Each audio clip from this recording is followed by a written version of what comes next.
Hello student, हम classification of element अर्थात periodic table के बारे में स्टडी कर रहे थे। उसके अंदर हमने पेरियोडिसिटी में लास्ट वीडियो में आयनाइजेशन एनर्जी या आयनाइजेशन एंथैल्पी के बारे में स्टडी किया था। तो आज के इस वीडियो लेक्चर में हम नंबर 5 नेट प्रॉपर्टी के बारे में स्टडी करेंगे। तो आज हम स्टडी करेंगे इलेक्ट्रॉन अफिनिटी जिसको शॉर्ट में EA, या फिर इसे हम इलेक्ट्रॉन गेन एंथैल्पी B बोलते हैं, जिसे शॉर्ट में डेल EGH। तो ध्यान दें, आज का इस वीडियो लेक्चर का पॉइंट है इलेक्ट्रॉन अफिनिटी या इलेक्ट्रॉन गेन एंथैल्पी। हाँ, सबसे फर्स्ट इसका डेफिनेशन।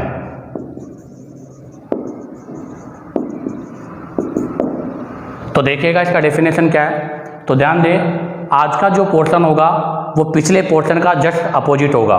अर्थात हमने जो आयनाइजेशन एनर्जी के बारे में स्टडी किया था उसका जस्ट अपोजिट आज हम स्टडी करेंगे। तो आपका ये न्यूक्लियस है, इसके अराउंड ये आपके ऑर्बिट है। अब आप देखिएगा ये सबसे आउटर है, इसको बोला जाता है valency cell.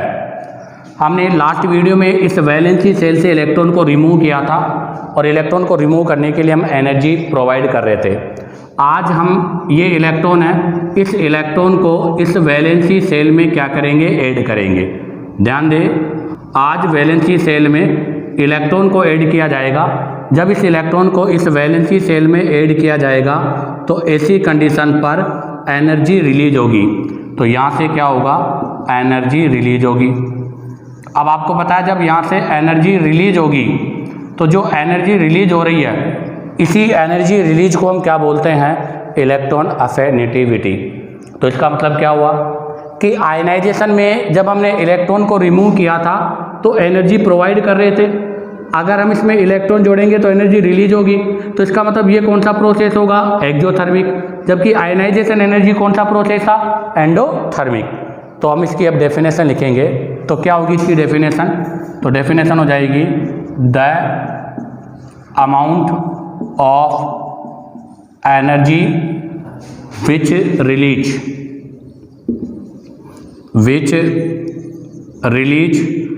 When an electron is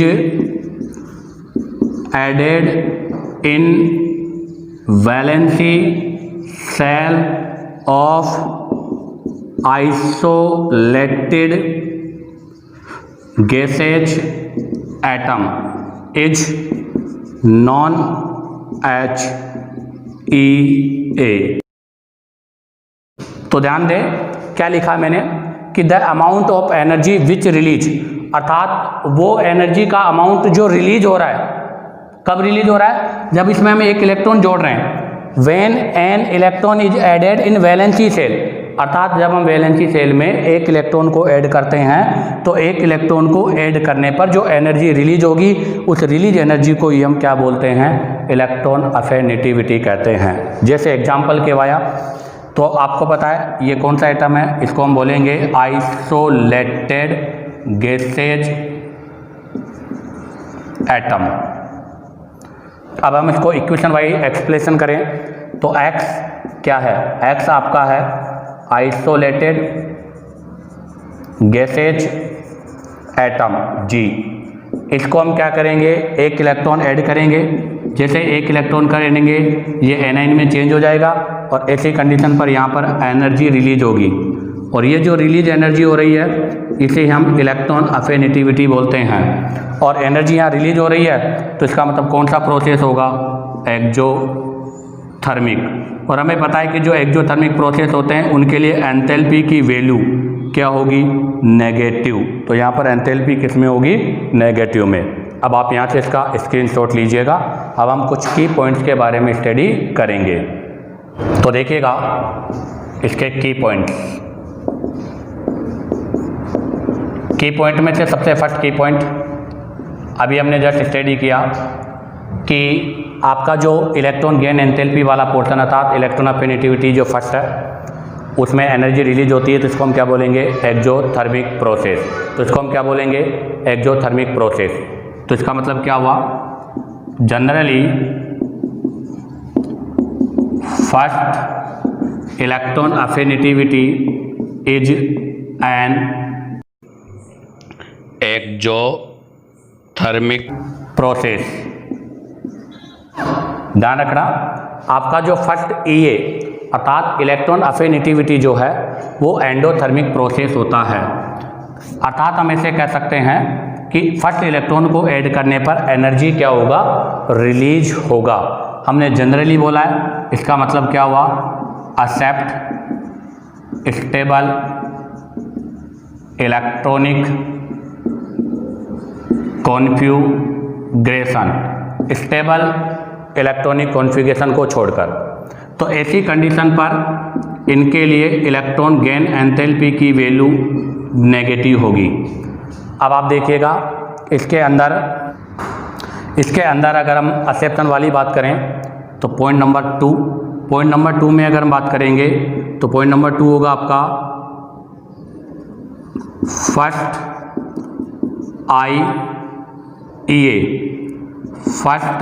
EA of fulfilled and half filled electronic configuration।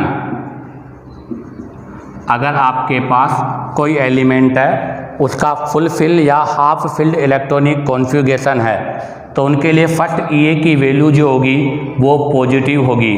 क्यों? क्योंकि आपको पता है कि फुलफिल और हाफ फिल्ड क्या होते हैं, स्टेबल, और हमें पता है कि स्टेबल एलिमेंट कभी भी इलेक्ट्रॉन नहीं लेते, अर्थात स्टेबल कॉन्फ़िगरेशन वाले न तो इलेक्ट्रॉन लेंगे और न ही इलेक्ट्रॉन देंगे। इसलिए यहाँ पर इनके लिए डेल H अर्थात एंथैल्पी की वैल्यू नेगेटिव नहीं, क्या होगी, पॉजिटिव, और प्रोसेस एंडोथर्मिक नहीं, क्या होगा, एक्जोथर्मिक होगा। Configuration endothermic process. जस्ट एक एग्जांपल से एक्सप्लेन करता हूँ मैं। जैसे नाइट्रोजन है गैस, मैंने इसको 1 इलेक्ट्रॉन दिया, 1 इलेक्ट्रॉन देते ही ये क्या बन जाएगा, N- गैस। अब वैसे रूल के अकॉर्डिंग तो यहाँ पर 1 इलेक्ट्रॉन आप दे रहे हो तो ये क्या हो गया, EA फर्स्ट, और EA फर्स्ट क्या होना चाहिए, एंडोथर्मिक होना चाहिए। अर्थात जब हम 1 इलेक्ट्रॉन को ऐड करते हैं तो एनर्जी रिलीज होती है, तो ये एक्जोथर्मिक होना चाहिए। लेकिन आप जरा देखिएगा यहाँ पर नाइट्रोजन का कॉन्फ़िगरेशन है P3, और P3 का मतलब क्या हो गया, हाफ फिल्ड, अर्थात ये आधा भरा हुआ है। अब अगर ये आधा भरा हुआ है और 1 इलेक्ट्रॉन और इसको देंगे तो ये P4 हो जाएगा। अब आप देखो जब ये हाफ फिल्ड था तो स्टेबल था, और जैसे इसमें P4 हो गया, बताओ ये स्टेबल से क्या बन गया, अनस्टेबल बन गया। अब बताओ अगर ये अनस्टेबल बन गया तो क्या इलेक्ट्रॉन को लेकर एनर्जी रिलीज करेगा? तो ऐसी कंडीशन पर यहाँ पर जो है वो एनर्जी जो है वो रिलीज नहीं होगी, बल्कि ये एनर्जी को एब्जॉर्ब करेगा। तो इसका मतलब ये आपका कौन सा प्रोसेस है, एंडोथर्मिक प्रोसेस है, और इसके लिए इलेक्ट्रॉन गेन एंथैल्पी की वैल्यू पॉजिटिव होगी। अब आप यहाँ से इसका स्क्रीनशॉट लीजिएगा। हम की पॉइंट नंबर 3 के बारे में डिस्क्राइब करेंगे। तो देखिएगा नंबर 3 में हम बात करेंगे सेकंड EA। तो ध्यान दें, but second EA electron affinity is endothermic process. तो ध्यान दें कि सेकंड EA की वैल्यू एंडोथर्मिक है, जबकि आयनाइजेशन पोटेंशियल चाहे फर्स्ट हो, चाहे सेकंड हो, चाहे 3 हो, सभी एंडोथर्मिक होते हैं। बट आपका फर्स्ट EA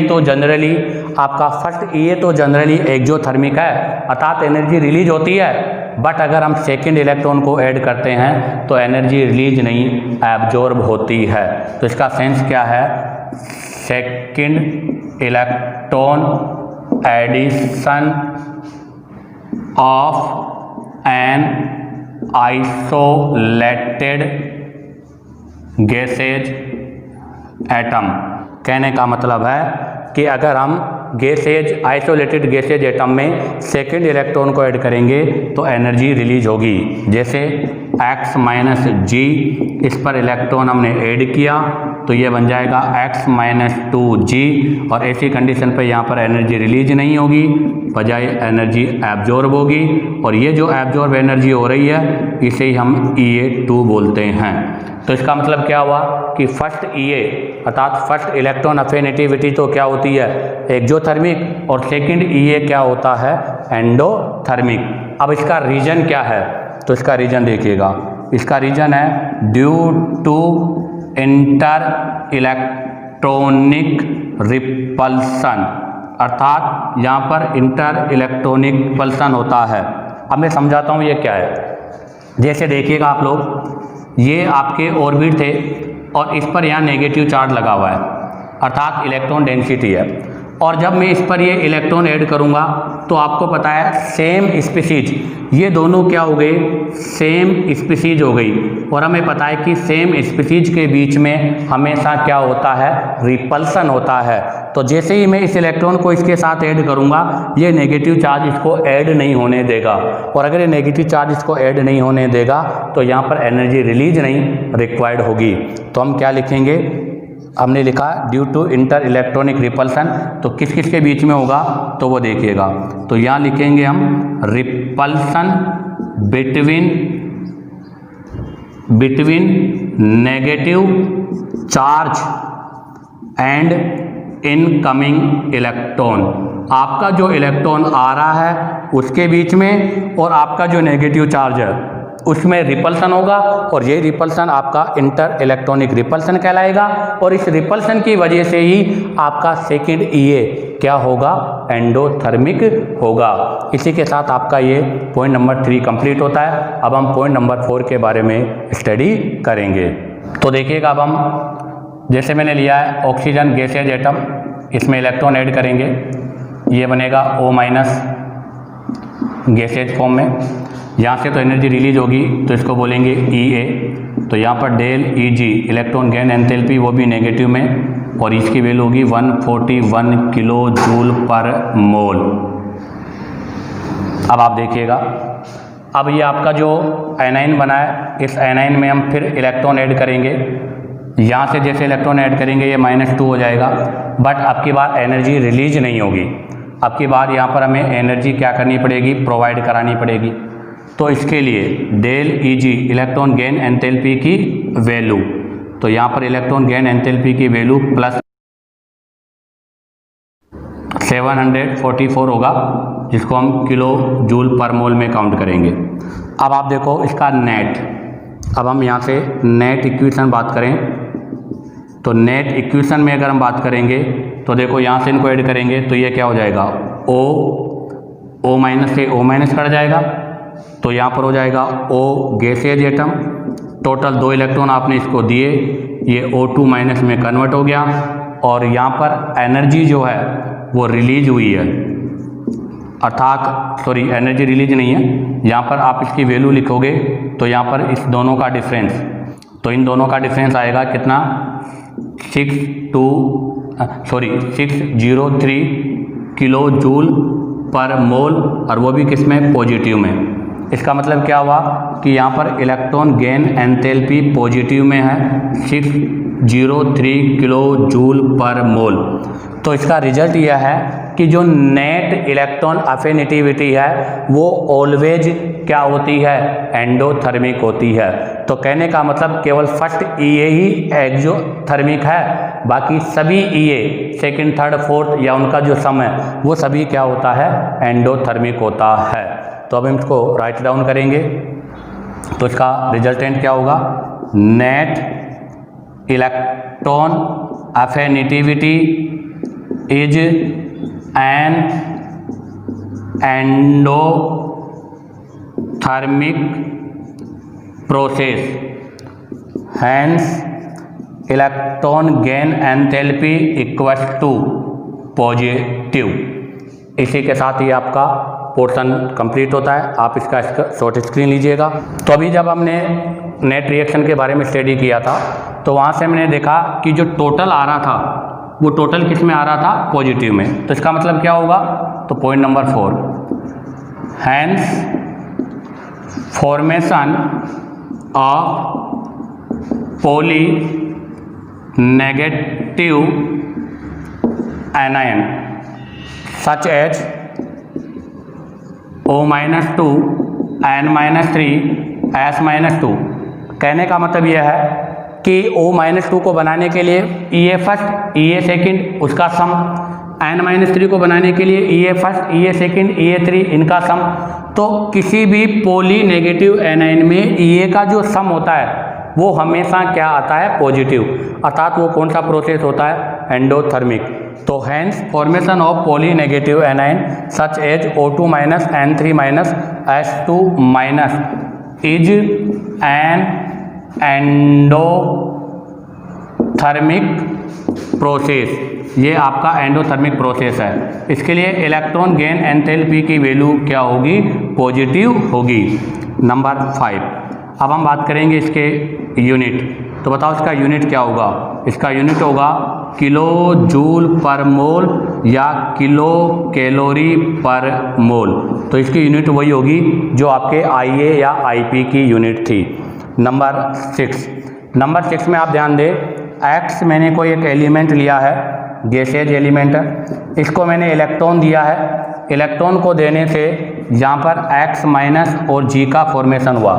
तो बताओ इस प्रोसेस को हम क्या बोलेंगे, इसको बोलेंगे हम EA। अब आप देखो ये X माइनस वापस एक इलेक्ट्रॉन को रिमूव करके ये बना लेगा, इस प्रोसेस को क्या बोलेंगे, IP। और इन दोनों का वैल्यू क्या होगा, सेम होगा। तो हम इसको स्टेटमेंट में क्या लिखेंगे कि EA ऑफ न्यूट्रल एटम। ध्यान दें, EA of a neutral atom, ये क्या है, न्यूट्रल है, और ये क्या है, एनाइन है। तो इसका EA और इसका IP बराबर होगा। तो EA of neutral atom equal होगा, बताओ किसके, IP ऑफ इट्स एनायन। कहने का मतलब यह है कि ये एक न्यूट्रल एटम था, मैंने इसको एक इलेक्ट्रॉन दिया, एक इलेक्ट्रॉन देते ही एनायन बन गया। तो आपको पता है इलेक्ट्रॉन देने का प्रोसेस क्या कहलाएगा, EA। तो ये इसके EA कहलाएगा। अब अगर मैं इस एनायन में से इलेक्ट्रॉन निकाल लूँ तो वापस ये बन जाएगा। तो इलेक्ट्रॉन देना तो क्या कहलाएगा, EA, और इलेक्ट्रॉन निकालना क्या कहलाएगा, IP। तो इसका मतलब इसकी EA और IP दोनों की वैल्यू सेम होगी, बट केवल क्या होगा, अपोजिट इन साइन। केवल वो जो साइन है अर्थात इनका जो चिन्ह है वो अपोजिट हो जाएगा। क्यों, क्योंकि हमें पता है ये एंडोथर्मिक है और ये एक जो थर्मिक होता है। अब आप यहाँ से इसका शॉर्ट स्क्रीन लीजिएगा, हम पॉइंट नंबर 7 के बारे में स्टडी करेंगे। तो देखिएगा नेक्स्ट नंबर 7 में अब हम X गैसेज एटम ले रहे हैं और इस गैसेज एटम को X प्लस कैटाइन और इलेक्ट्रॉन का फॉर्मेशन कर रहे हैं। तो ये क्या कहलाएगा, इसको बोला जाता है IP, अर्थात इलेक्ट्रॉन रिमूव करने के लिए एनर्जी देनी होती है IP। ये प्रोसेस क्या हो गया, एंडो। और अब अगर मैं इसको इस कैटाइन को इलेक्ट्रॉन दे दूंगा तो वापस यही प्रोसेस हो जाएगा, इसको क्या बोलेंगे, EA। तो इसका मतलब इन दोनों की वैल्यू अभी भी बराबर होगी। तो आप क्या बोलोगे, IP ऑफ न्यूट्रल एटम, एक न्यूट्रल एटम का IP इक्वल होता है किसके, कैटाइन के EA के। तो EA ऑफ इट्स कैटायन। कहने का मतलब न्यूट्रल एटम को हम एक न्यूट्रल एलिमेंट को जब हम इलेक्ट्रॉन निकालेंगे तो वो IP होगा, और जब उसको एक इलेक्ट्रॉन दे देंगे तो EA होगा। ये दोनों वैल्यू में सेम होगा, बट इनके साइन क्या होंगे, अपोजिट। तो ध्यान रखना, इनके साइन अपोजिट हैं, साइन अपोजिट होंगे बट इनकी वैल्यू सेम होगी। इसी के साथ ही आपके की पॉइंट कंप्लीट होते हैं। अब हम यहाँ से स्टडी करेंगे फैक्टर अफेक्टिंग EA को प्रभावित करने वाले कारक, अर्थात वो फैक्टर जो EA को इफेक्टेड करते हैं। तो ये बिल्कुल IP के सिमिलर है। जैसे सबसे फर्स्ट हम लेंगे इफेक्टिव न्यूक्लियर चार्ज। सबसे फर्स्ट होगा आपका इफेक्टिव न्यूक्लियर चार्ज। तो हमें पता है कि Z effect is directly proportional to E A, is directly proportional to positive charge और indirectly proportional to negative charge. ध्यान रखना, जब हमने एटॉमिक साइज के बारे में स्टडी किया था तब कहा था कि जब केटाइन का फॉर्मेशन होता है तो जेड इफेक्ट बढ़ता है, इसलिए साइज छोटा होता है, और जब एनाइन का फॉर्मेशन होता है तो जेड इफेक्ट डिक्रीज होता है और साइज बढ़ता है। तो ई जो है वो जेड इफेक्ट के डायरेक्टली प्रोपोर्शनल है। तो इसका मतलब क्या है? तो इसका सेंस यह है कि अगर जेड इफेक्ट बढ़ेगा तो आपको पता है क्या, attraction force between nucleus and incoming electron बढ़ेगा। आपको पता है जेड इफेक्ट का मतलब है अट्रैक्शन फोर्स। अब आप बताओ, अगर जेड इफेक्ट बढ़ेगा तो अट्रैक्ट करने की टेंडेंसी बढ़ेगी, अर्थात उसको अट्रैक्ट करेगा, अपने पास बुलाएगा। तो अगर अट्रैक्शन फोर्स बढ़ेगा तो आपको पता है जुड़ने की टेंडेंसी बढ़ेगी, और अगर जुड़ने की टेंडेंसी बढ़ेगी तो एनर्जी भी क्या होगी, मोर रिलीज होगी। तो attraction force between nucleus and incoming electron increase, hence more energy release. तो ऐसी कंडीशन पर मोर एनर्जी रिलीज होगी। अब हम यहाँ से सेकंड फैक्टर के बारे में स्टडी करेंगे। आप यहाँ से इसका शॉर्ट स्क्रीन ले सकते हो। अब हम नंबर टू में स्कर्निंग इफेक्ट। अब हम स्टडी करेंगे स्कर्निंग इफेक्ट के बारे में। तो आप ज़रा देखिएगा, screening effect indirectly proportional to E screening effect के इनडायरेक्टली प्रोपोर्शनल होता है। इसका सेंस क्या है? अगर स्कर्निंग इफेक्ट बढ़ेगा तो हमें पता है क्या, attraction force between nucleus and incoming electron घटेगा, अर्थात इनकमिंग इलेक्ट्रॉन और न्यूक्लियस के बीच में अट्रैक्शन घटेगा। और अगर अट्रैक्शन घटेगा तो रिलीज एनर्जी भी क्या होगी, लेस होगी, हैंस लेस एनर्जी रिलीज। अब आता है number 3 atomic size. Number 3 atomic size. Atomic size में अगर हम बात करेंगे तो एटॉमिक साइज जो होता है वो भी ई के इनडायरेक्टली प्रोपोर्शनल होता है, अर्थात साइज बढ़ने के साथ साथ ई कम होगा। ऐसा क्यों? क्योंकि जब साइज बढ़ेगा तो अट्रैक्ट करने की टेंडेंसी कम होगी, और अगर अट्रैक्ट करने की टेंडेंसी कम होगी अर्थात इलेक्ट्रॉन कम जुड़ेगा। अगर इलेक्ट्रॉन कम जुड़ेगा तो एनर्जी भी क्या होगी, कम रिलीज होगी। कहने का मतलब यह है कि अगर इलेक्ट्रॉन मोर ईजिली ऐड होगा तो एनर्जी ज़्यादा रिलीज होगी, और अगर इलेक्ट्रॉन डिफ़िकल्ट ऐड होगा तो एनर्जी लेस रिलीज होगी। तो इसका मतलब क्या हुआ, एटॉमिक साइज इंक्रीज हो रहा है।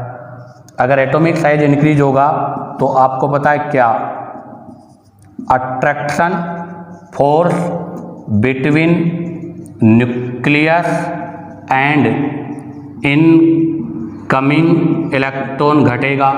इससे क्या होगा, अगर वो कम होगा तो इसको कम अट्रैक्ट करेगा, अगर अट्रैक्ट कम करेगा तो कम जुड़ेगा, और अगर कम जुड़ेगा तो एनर्जी भी क्या होगी, लेस रिलीज होगी।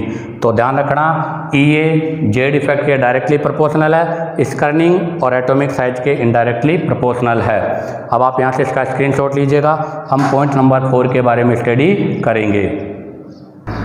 तो देखिएगा नंबर 4 में हम बात करेंगे स्टेबिलिटी ऑफ फुलफिल्ड और हाफ फिल्ड ऑर्बिटल्स। ध्यान दें, अब हम फुलफिल और हाफ फिल ऑर्बिटल्स की स्टडी के बारे में बात करेंगे। तो हमें पता है कि फुलफिल और हाफ फिल की ऑर्बिटल्स की स्टेबिलिटी मोर होती है, और अगर इनकी स्टेबिलिटी मोर होगी तो इनमें इलेक्ट्रॉन हम ऐड नहीं कर सकते। तो बस यही ध्यान दें कि फुलफिल और हाफ फिल के लिए ई की वैल्यू पॉजिटिव होती है, अर्थात या तो इनकी वैल्यू 0 होगी या फिर इनकी वैल्यू पॉजिटिव में होगी। तो अब इसको राइट डाउन करेंगे, ई ऑफ फुल फिल्ड और हाफ फिल्ड इलेक्ट्रॉनिक कॉन्फ़िगरेशन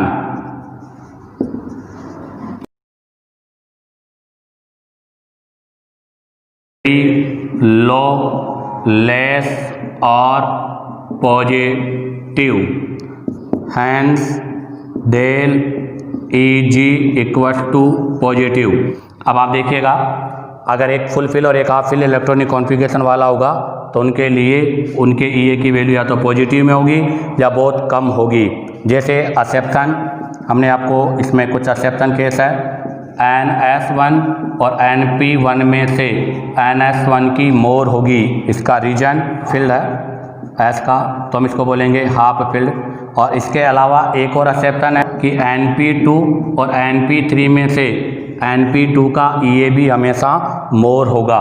अब जैसे एग्जांपल में सबसे फर्स्ट ग्रुप नंबर 18, इसको बोला जाता है जीरो ग्रुप या नोबल गैस।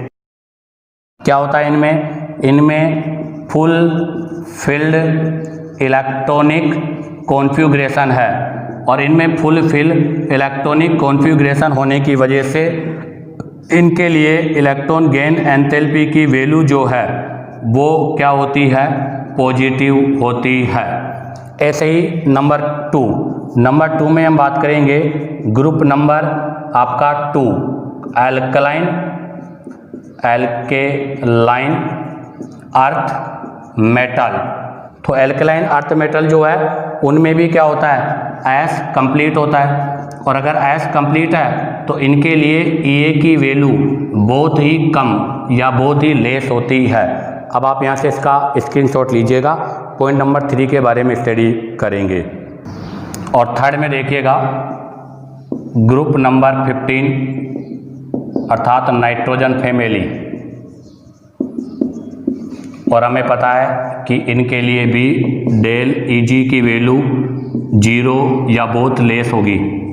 उसका रीजन, इनमें हाफ फील्ड इलेक्ट्रॉनिक कॉन्फ़िगरेशन पाया जाता है। तो आप देखिएगा ग्रुप 18, ग्रुप नंबर 2 और ग्रुप नंबर 15।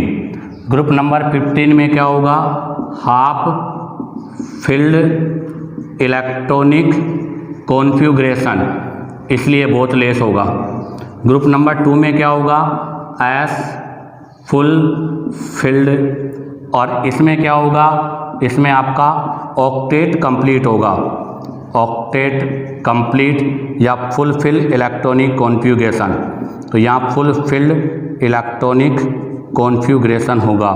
इस वजह से आपके जो ई है इसका सबसे कम और इसके कंपेयर में मोर, अर्थात हम ऐसे बोलेंगे कि इसका ई लगभग 0 है और इनका ई लेस होगा। और अगर इसमें ऑर्डर की बात करें तो इनका ऑर्डर ये होगा। ठीक है, इसी के साथ आपका ये फैक्टर अफेक्टिंग ऑफ ई का पोर्शन कंप्लीट होता है। नेक्स्ट वीडियो में हम इसकी पेरियोडिसिटी के बारे में स्टडी करेंगे। अगर ई इलेक्ट्रॉन अफिनिटिविटी, इलेक्ट्रॉन गेन एंथैल्पी के बारे में डिस्कस किया था, उसके फैक्टर, उसके रिलेटेड कुछ की पॉइंट्स के बारे में स्टडी कर चुका हूँ मैं। आज हम पीरियोडिक वेरिएशंस के बारे में स्टडी करेंगे। तो आज का हमारा पॉइंट है पीरियोडिक वेरिएशन इन ईए या फिर इलेक्ट्रॉन गेन एंथैल्पी। तो आज का हमारा पॉइंट है periodic variation in EA electron gain enthalpy. तो देखिएगा periodic variation electron gain enthalpy में हम सबसे फर्स्ट इन ग्रुप, सबसे पहले हम स्टडी करेंगे ग्रुप के बारे में। आपको पता है ग्रुप का मतलब क्या हो गया, अप टू डाउन। तो हमें पता है कि अप टू डाउन जाने पर ईए की वैल्यू डिक्रीज होगी, क्योंकि अप टू डाउन जाने पर साइज और शेल्डिंग इफेक्ट इंक्रीज होता है, और स्कैनिंग इफेक्ट इंक्रीज होता है और जेड इफेक्ट डिक्रीज होता है। तो हम लिखेंगे डिस्कस में on moving from top to bottom. हम टॉप टू बॉटम जाते हैं तो ईए डिक्रीज, जनरली ध्यान दें, जनरली वर्ड यूज किया मैंने, डिक्रीज। तो on moving from top to bottom, हम टॉप टू बॉटम जाने पर ई ए की वैल्यू जनरली डिक्रीज होती है। उसका रीजन ड्यू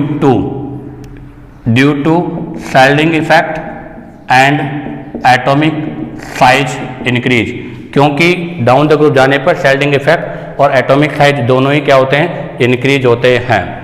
अब इसमें एक एक्सेप्शन है, उस एक्सेप्शन के बारे में स्टडी करेंगे। हमने कहा कि टॉप टू डाउन जाने पर ई ए की वैल्यू डिक्रीज होगी, बट एक्सेप्शन क्या है? एक्सेप्शन यह है कि आपका सेकंड पीरियड एलिमेंट जो है उसके लिए ई ए की जो वैल्यू है वो हमेशा स्मॉलर होगी। किसके कंपेयर में? थर्ड पीरियड एलिमेंट के कंपेयर में। तो ध्यान रखना, थर्ड पीरियड एलिमेंट का ई ए सेकेंड पीरियड एलिमेंट के ई ए से मोर होता है। इसका रीजन क्या है? तो इसका रीजन देखो, आपका ये हो गया फर्स्ट पीरियड, ये हो गया सेकेंड पीरियड और ये हो गया थर्ड पीरियड। इसके लिए एक सेल, इसके लिए 2 सेल और इसके लिए 3 सेल। तो अगर हम देखें तो आपका जो सेकेंड पीरियड एलिमेंट होगा उसका साइज स्मॉलर होगा और थर्ड पीरियड एलिमेंट का जो साइज होगा वो लार्जर होगा। अगर इसका साइज स्मॉलर है तो यहाँ पर इलेक्ट्रॉन डेंसिटी मोर होगी, यहाँ पर इलेक्ट्रॉन डेंसिटी लेस होगी। अब आप देखो, अगर इसका साइज छोटा है तो इसके अराउंड इलेक्ट्रॉन डेंसिटी क्या होगी? मोर होगी। इलेक्ट्रॉन डेंसिटी मोर अराउंड न्यूक्लियस। तो ध्यान दें, इसका स्मॉलर साइज होने की वजह से इसके अराउंड इलेक्ट्रॉन डेंसिटी मोर होती है। अब अगर इसके अराउंड इलेक्ट्रॉन डेंसिटी मोर होगी तो हमें क्या होगा? यहाँ पर more repulsion between incoming electron and negative charge या इलेक्ट्रॉन डेंसिटी। तो ध्यान दें, इसका स्मॉलर साइज है और स्मॉलर साइज होने की वजह से आने वाले इलेक्ट्रॉन और इलेक्ट्रॉन डेंसिटी के बीच में रिपल्सन होगा और रिपल्सन होने की वजह से इसका ई ए क्या होगा? लेस होगा। अब आप देखो, यहाँ इसका साइज बड़ा है, साइज बड़ा है तो इसके अराउंड इलेक्ट्रॉन डेंसिटी क्या होगी? लेस। तो हम यहाँ लिखेंगे electron density less around nucleus. यहाँ पर न्यूक्लियस के अराउंड इलेक्ट्रॉन डेंसिटी लेस है, इस वजह से रिपल्सन भी क्या होगा? लेस होगा। Less repulsion between incoming electron and electron density. तो इसके वाया क्या होगा? इसके वाया ई ए की वैल्यू मोर होगी। तो कहने का मतलब क्या है? दोबारा समझे कि यहाँ पर इसका साइज छोटा है। अब आपको पता है अगर इसका साइज छोटा होगा तो यहाँ पर इलेक्ट्रॉन ज़्यादा होंगे, तो जैसे ही यहाँ पर नया इलेक्ट्रॉन आके ऐड होगा तो इस इलेक्ट्रॉन पर रिपल्सन बढ़ेगा। जबकि इसका साइज बड़ा होने से इस पर इलेक्ट्रॉन डेंसिटी कम है, अगर इलेक्ट्रॉन डेंसिटी कम है तो इस पर इलेक्ट्रॉन ईजिली ऐड हो जाएगा। अब आप इसका यहाँ से स्क्रीनशॉट लीजिएगा, इसका हम रीजन पॉइंट वाइज लिखते हैं। तो इसको स्टेटमेंट वाइज लिखना चाहे तो हम लिखेंगे due to smaller size of second period element, due to smaller size of second period element, more electron density around nucleus, hence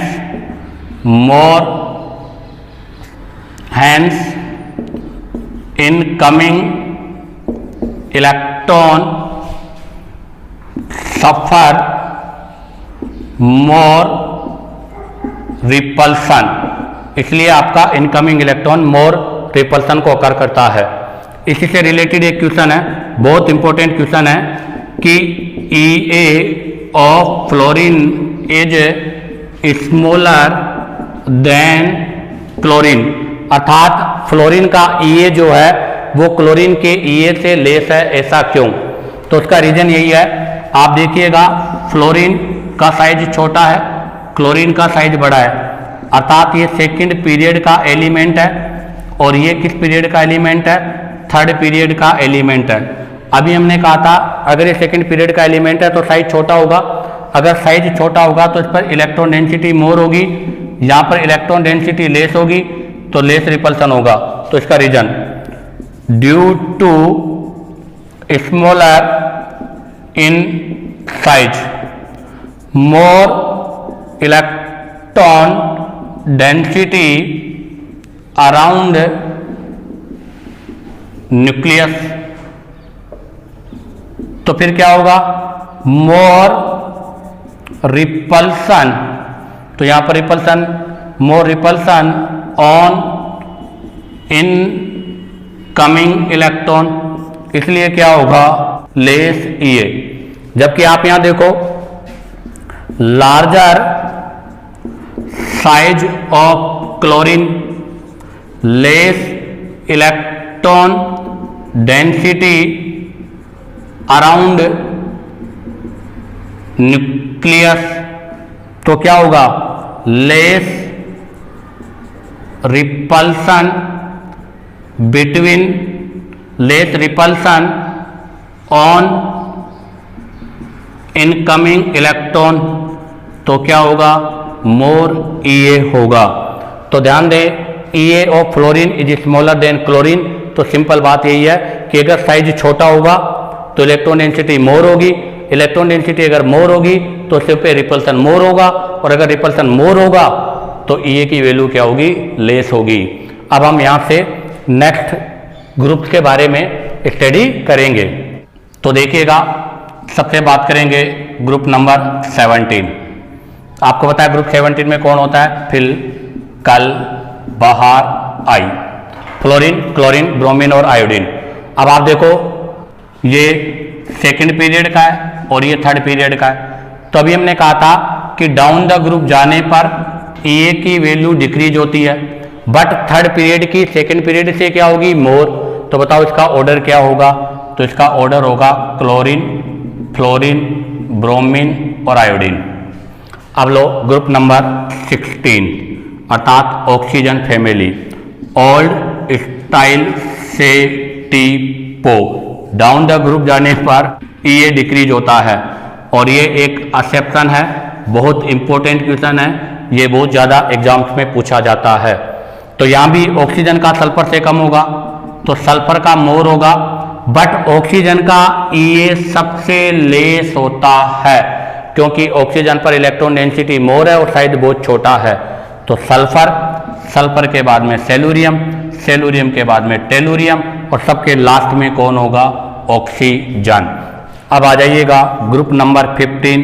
group number 15 बोले तो नाइट्रोजन फैमिली, इसको बोलते हैं ध्यान दें हैलोजन, इसको बोला जाता है ऑक्सीजन फैमिली, इसको क्या बोला जाएगा नाइट्रोजन फैमिली। तो बताओ क्या होगा नाइट्रोजन फैमिली में, नेपाल, पाकिस्तान, ऑस्ट्रेलिया सब। तो यहाँ पर फास्फोरस का नाइट्रोजन से ज़्यादा होगा, बाकी ऑर्डर वही रहेगा, अर्थात डाउन द ग्रुप जाने पर ये की वैल्यू डिक्रीज होगी। अगर हम बात करें ऐसे ही ग्रुप नंबर 18 का मतलब जीरो ग्रुप, तो वैसे तो हमें पता है कि जीरो ग्रुप का ईए बहुत ही कम अर्थात पॉजिटिव में होता है। तो कौन सा होता है zero group, helium, neon, argon, krypton, xenon, radon. बताओ डाउन द ग्रुप जाने पर ये का वैल्यू क्या होगा डिक्रीज।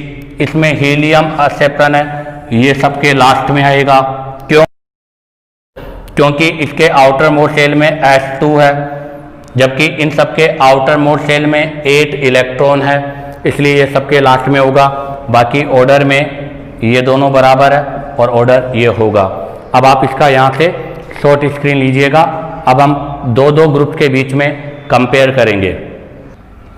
तो देखिएगा स्टूडेंट, अब मैं जो पोर्शन आपको कराने जा रहा हूँ वो थोड़ा हाई लेवल की बात है, तो आप थोड़ा ध्यान दें। आपको इन पे ज़्यादा टेंशन करने की ज़रूरत नहीं है, बट फिर भी आपको ये ऑर्डर्स आने चाहिए। तो देखिएगा ग्रुप नंबर 16 और ग्रुप नंबर 17।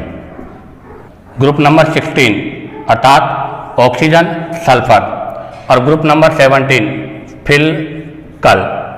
अब हमें पता है कि लेफ्ट टू राइट जाने पर Ea का वैल्यू बढ़ता है, तो इसमें ऑर्डर ये होगा, अर्थात ग्रुप 17 का Ea ग्रुप 16 के Ea से मोर होगा।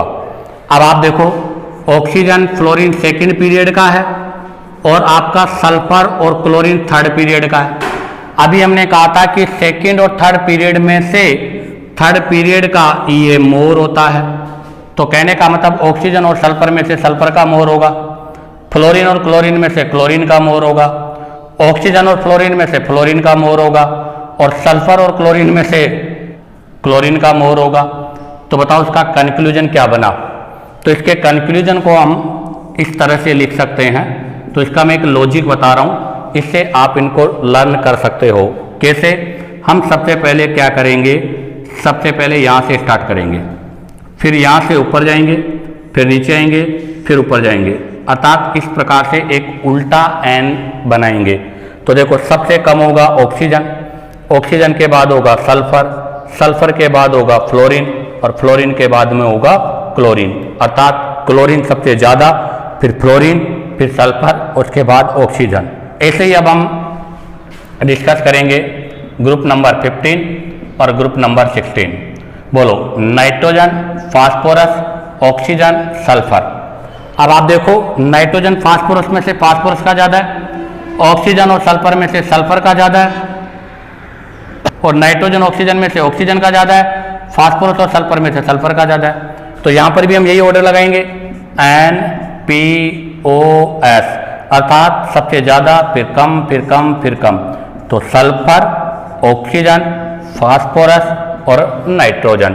अब अगर हम इनको मिलाकर लिखना चाहें कंबाइंड फॉर्म में, तो कंबाइंड फॉर्म में आप देखिएगा सबसे पहले कौन आएगा, क्लोरीन, फ्लोरीन, अर्थात ग्रुप 17 17 के बाद में आएगा 16 में सल्फर, ऑक्सीजन, तो सल्फर, ऑक्सीजन, फिर फास्फोरस, फिर नाइट्रोजन। ये है ग्रुप 15 और ये है ग्रुप 16 और ये है ग्रुप 17। लेकिन बच्चा इसमें एक मिस्टेक कर देता है। मिस्टेक कहाँ करता है वो देखो। अब की बार मैं ले रहा हूँ ग्रुप नंबर 14 और ग्रुप नंबर 15। अब बताओ ग्रुप नंबर 14 में आप क्या बोलोगे, कार्बन, सिलिकॉन। ग्रुप 15 में क्या बोलोगे, नाइट्रोजन, फास्फोरस। अब आप बताओ ग्रुप 14 और ग्रुप 15 में से किसका Ea मोर होगा। तो आप देखो कि ग्रुप 15 में तो P3 होता है और ग्रुप 14 में P2 होता है। अब बताओ यहाँ पर P3 है तो इसका मतलब क्या हो गया, हाफ फिल्ड इलेक्ट्रॉनिक कॉन्फ़िगरेशन हो गया। और आपको पता है कि हाफ फिल्ड इलेक्ट्रॉनिक कॉन्फ़िगरेशन पर Ea का वैल्यू 0 होता है। इसका मतलब अब की बार ग्रुप 14 का ज़्यादा होगा। तो यहाँ पर ऑर्डर होगा ऐसे, पहले सिलिकॉन आएगा, फिर सल्फर मतलब कार्बन आएगा, उसके बाद फास्फोरस आएगा और उसके बाद में नाइट्रोजन होगा।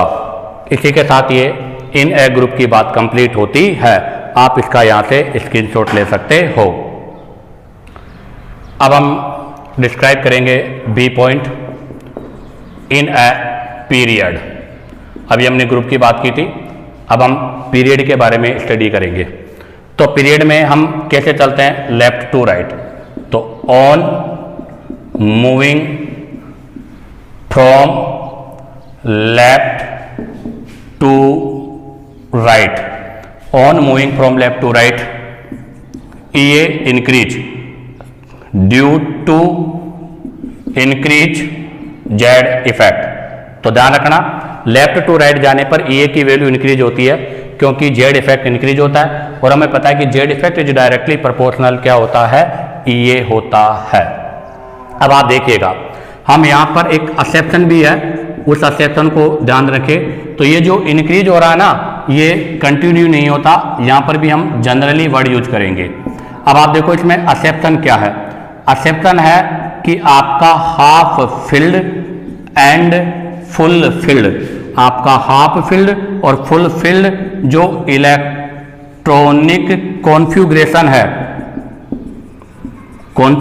है उनके लिए Ea की वैल्यू लेस या फिर जीरो होती है।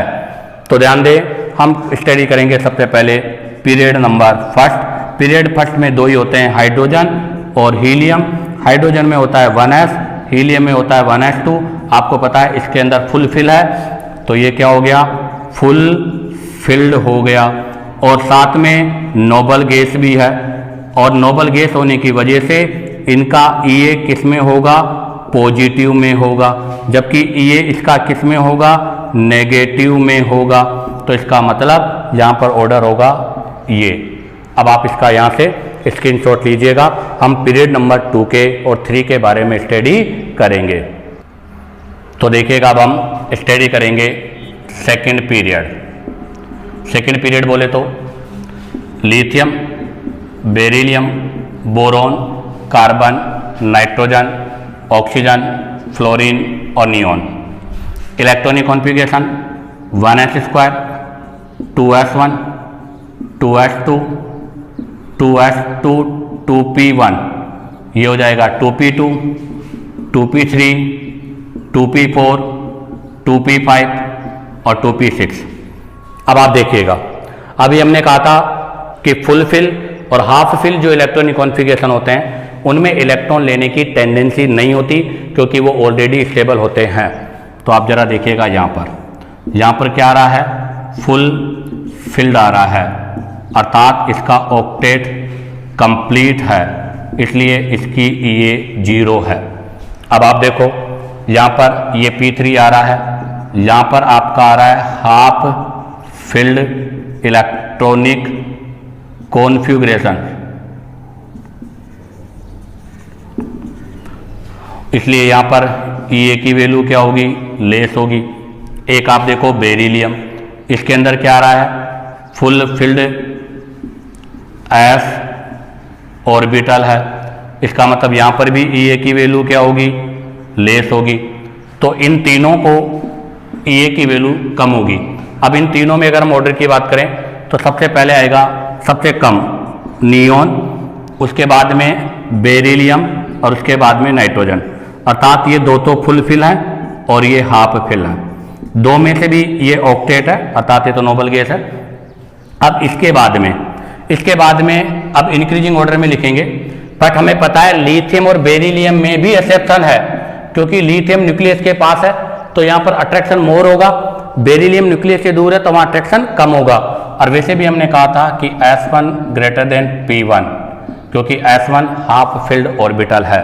तो फिर आएगा बोरोन, बोरोन के बाद में आएगा लिथियम, लिथियम के बाद में कार्बन, कार्बन के बाद में ऑक्सीजन और ऑक्सीजन के बाद में फ्लोरीन, अर्थात एक पीरियड में सबसे मैक्सिमम किसका होता है, फ्लोरीन का।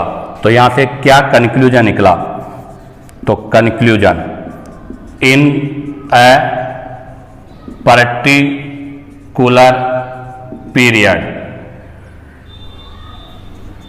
इन ए पर्टिकुलर पीरियड, सॉरी,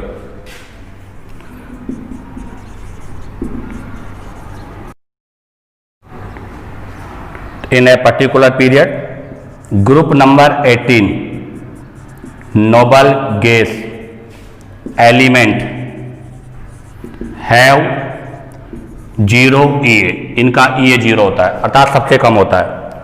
और ग्रुप नंबर 17 अर्थात कौन सी family, halogen family element have maximum Ea।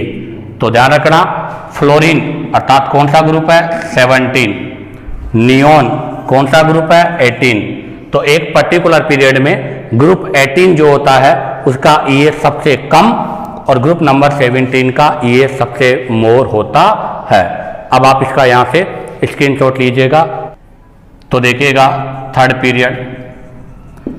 Period में कौन होंगे, sodium, magnesium, aluminium, silicon, phosphorus, sulphur, chlorine, argon. यहाँ पर क्या होगा, P6, यहाँ पर क्या होगा, P3, यहाँ पर क्या होगा, S2, और यहाँ पर क्या होगा, S1, और यहाँ पर क्या होगा, P1। तो बताओ ऑर्डर क्या होगा, सबसे कम होगा आर्गन नोबल गैस, उसके बाद में होगा मैग्नीशियम, उसके बाद फास्फोरस, ये तो हो गया फुल फिल, ये हो गया हाफ फिल, उसके बाद में एल्यूमिनियम, फिर होगा सोडियम, सिलिकॉन, सल्फर और क्लोरीन। इसी के साथ आपका ये पीरियोडिक वेरिएशन इन ईए का पोर्शन कंप्लीट होता है। उम्मीद करता हूँ कि आपको वीडियो पसंद आया होगा। अगर वीडियो पसंद आया हो तो लाइक और सब्सक्राइब करना ना भूलें।